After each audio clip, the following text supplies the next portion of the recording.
Naaresto ng mga operatiba ng Criminal Investigation and Detection Group, Cordillera, ang isang lalaki sa bisa ng search warrant na isinilbi sa Lagawe, Ifugao. Police Master Sergeant J. Ford Junicio sa balita.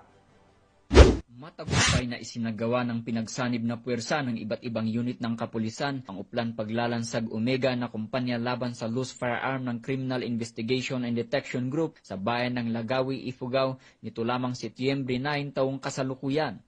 Target ng operasyon ang isang lalaki na nasa 8 taong gulang, may asawa at katutubo ng Banawi, Ifugao. Pinangunahan ng Criminal Investigation and Detection Group, Ifugao Provincial Field Unit, ang operasyon katuwang ang Lagawi Municipal Police Station, Regional Intelligence Unit 14, 115th Special Action Company, 11th Special Action Battalion, 1st Ifugao Provincial Mobile Force Company, Regional Mobile Force Battalion 15 o 1st Mobile Company at Ifugao Provincial Intelligence Unit. Ipinatupad nila ang isang search warrant para sa paglabag sa Republic Act 10591 o ang Comprehensive Firearms and Ammunition Regulation Act na inilabas ng RTC Branch 14, Lagawi, Ifugao na nagresulta sa pagkakumpiska ng mga sumusunod na ebidensya. Isang unit caliber 32 Astra na may serial number J6487, isang piraso ng magazine para sa caliber 32 Astra, 5 pirasong live ammunition ng caliber 32, isang holster at isang itim na sling bag. Idinaos ang paghahalughog sa maayos at legal na pamamaraan sa presensya ng mga opisyal ng barangay, sina Kagawad Harry B. Nangligan at Kagawad Rudy D. Anselmo, kapwa residente ng barangay Kudug, Lagawi, Ifugao. Ang operasyon ay patunay